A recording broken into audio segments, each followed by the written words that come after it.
Avez-vous déjà eu l'impression que vos prières montent vers le ciel, mais que quelque chose, une force invisible ou une barrière infranchissable, les bloque juste avant qu'elles ne touchent le trône de Dieu? Vous priez avec ferveur, vous pleurez, vous jeûnez, mais quelques heures plus tard, le sentiment de vide revient et la situation semble empirer.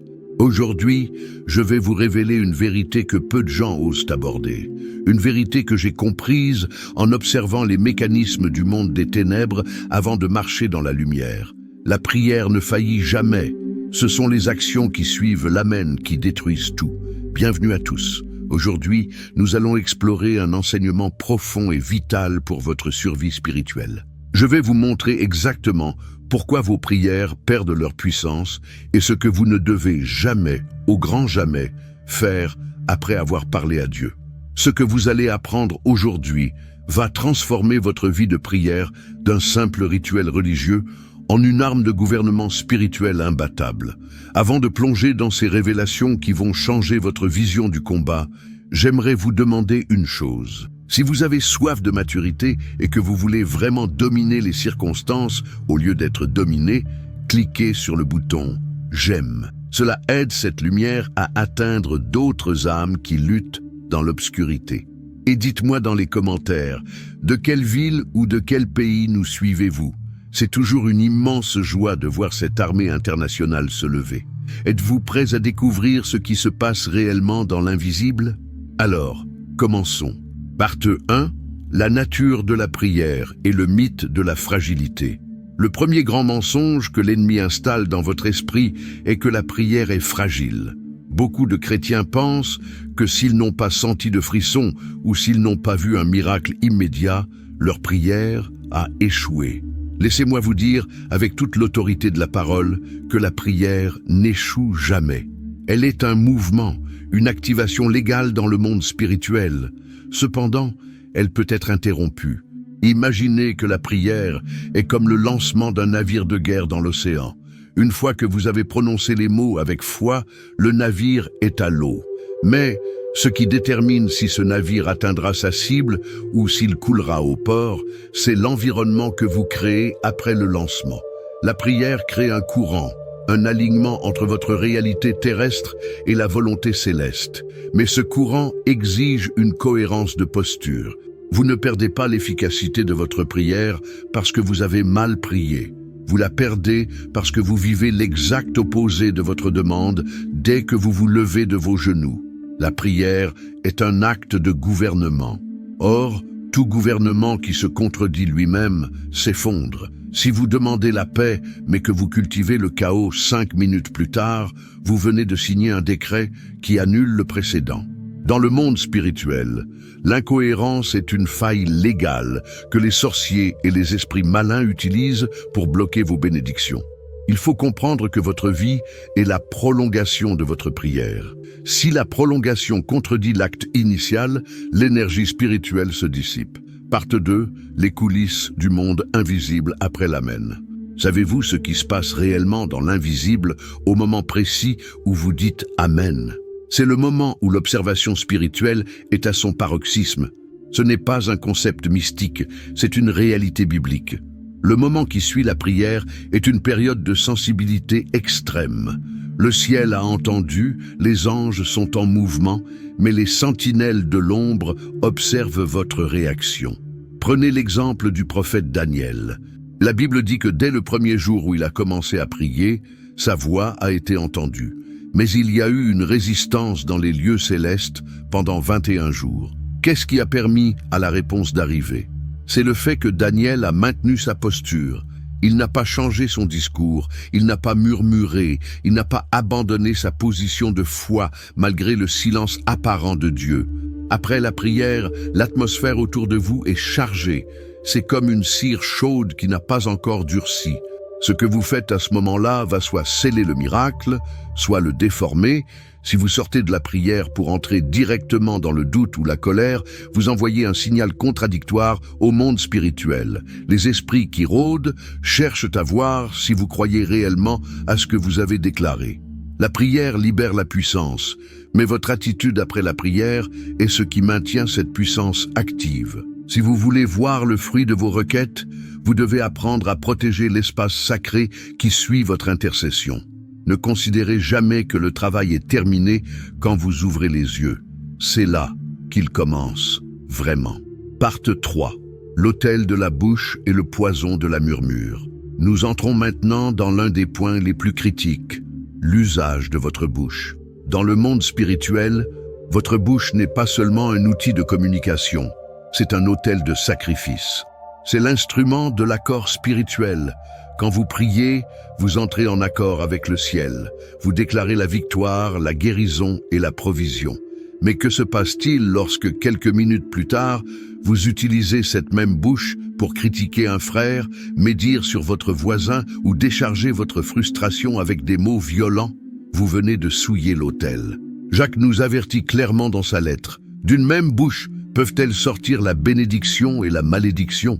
C'est spirituellement impossible de maintenir un flux pur si vous ouvrez une vanne d'eau polluée juste après. La murmure est l'arme favorite des sorcières pour neutraliser les prières des chrétiens. Pourquoi? Parce que la murmure est une forme de prière inversée.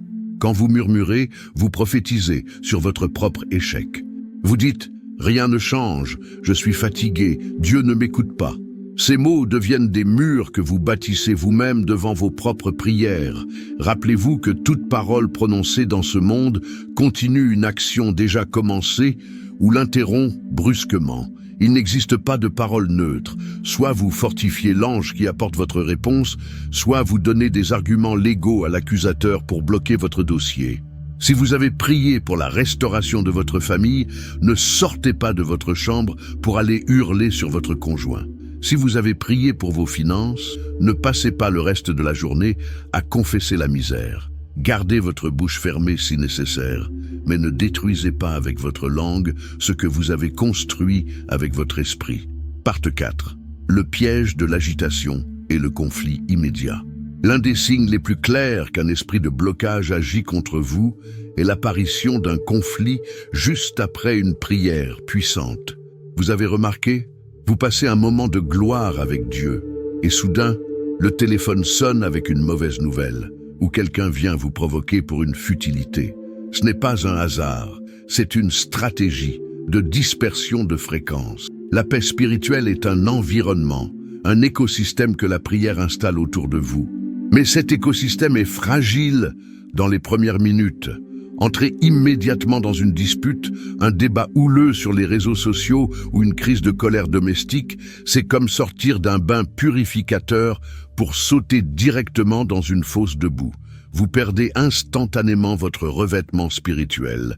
La Bible nous dit de rechercher la paix et de veiller sur notre cœur. Pourquoi? Parce que le cœur est le réservoir de la puissance. Si votre cœur est agité, la puissance se vide. L'intelligence spirituelle consiste à comprendre que l'attaque ne vient pas toujours de l'extérieur sous forme de démons visibles. Elle vient souvent de votre propre précipitation émotionnelle. Apprenez à rester dans le silence après la prière. Ne vous précipitez pas vers le chaos du monde. Gardez ce parfum de la présence de Dieu sur vous le plus longtemps possible. Si le conflit frappe à votre porte juste après l'amen, refusez d'ouvrir. C'est un test de votre autorité. Partie 5. La fée est une posture, pas un sentiment. Le point suivant est peut-être le plus mature de cet enseignement. L'incohérence entre la prière et la décision. La foi ne se mesure pas à l'intensité de vos cris pendant la prière, mais à la qualité de vos comportements après. Combien de fois avons-nous prié pour une direction divine pour ensuite ignorer tous les signes que Dieu met sur notre route? Combien prient pour la libération d'une addiction, mais continuent de fréquenter les lieux et les personnes qui les y ramènent?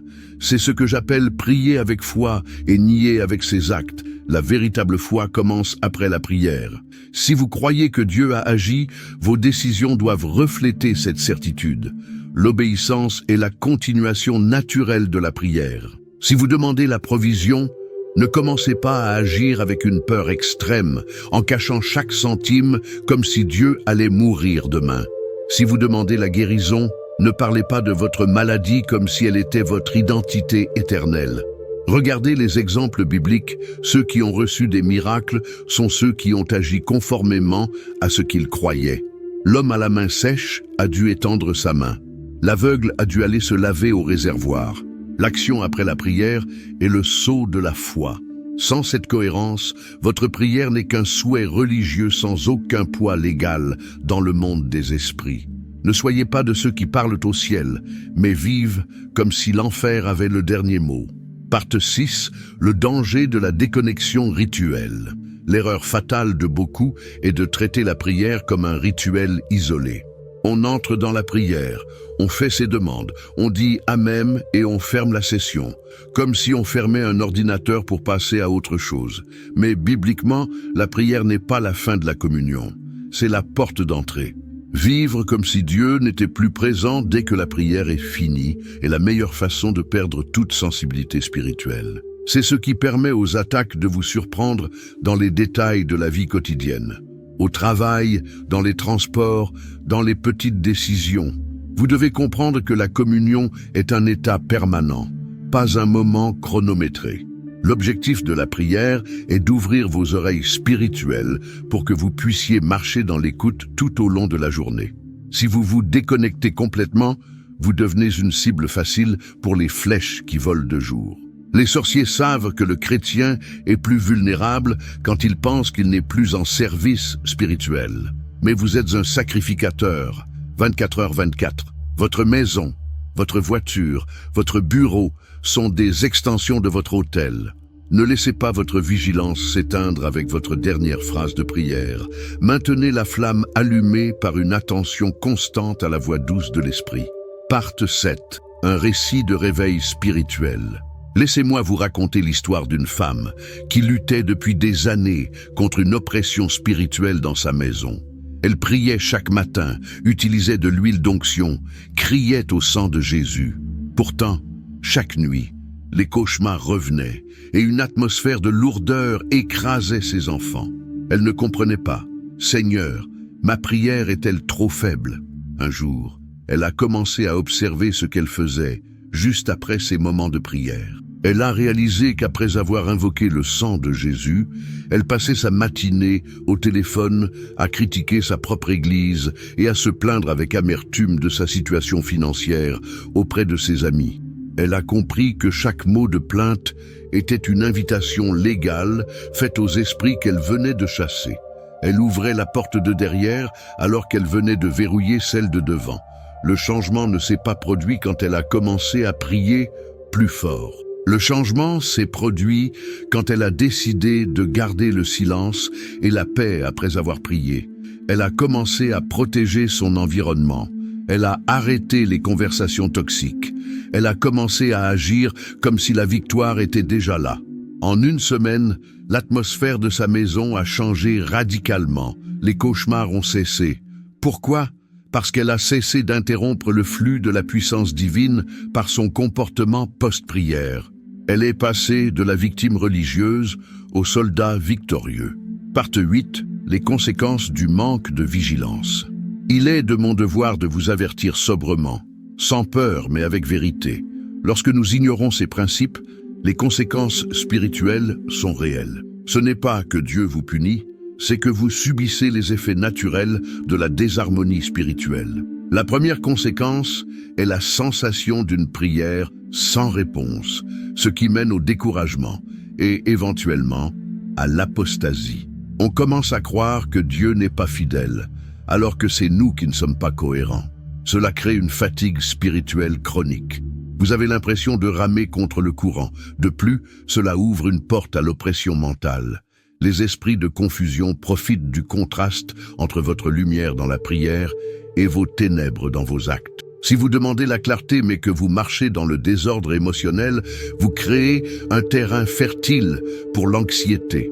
Le monde spirituel ne supporte pas le vide. Si vous ne remplissez pas l'espace après la prière avec de la vigilance et de la paix, l'ennemi le remplira avec du doute. Il est temps de devenir des chrétiens matures qui comprennent que la protection de la prière est aussi importante que la prière elle-même. Partie 9. Comment protéger votre prière pratiquement? Comment faire concrètement pour que vos prières portent leurs fruits? Voici des étapes simples mais puissantes que vous devez appliquer dès aujourd'hui. Premièrement, Après avoir dit « Amen », restez dans le silence pendant au moins 2 ou 3 minutes. Ne sautez pas sur votre téléphone. Laissez votre esprit absorber ce qui vient de se passer.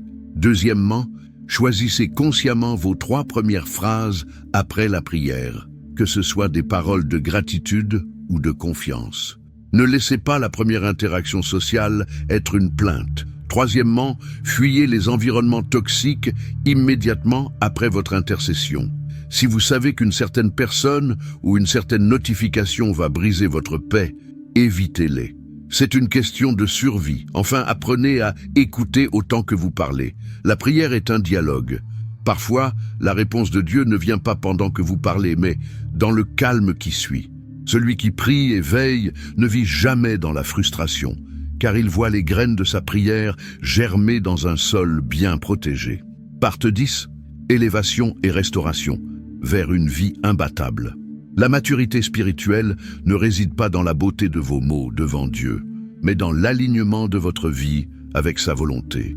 La prière n'est pas une fuite de la réalité, c'est le moyen de gouverner votre réalité. Peut-être que jusqu'ici, vous vous sentiez coupable, pensant que Dieu vous avait abandonné. Mais aujourd'hui, la lumière est faite. Il ne s'agit pas de l'absence de réponse de Dieu, mais de votre besoin de protéger ce qui a déjà été libéré.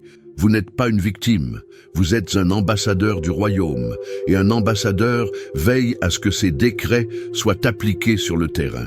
À partir d'aujourd'hui, votre « Amen » ne sera plus un signal de déconnexion, mais le début d'une garde rapprochée autour de la promesse reçue.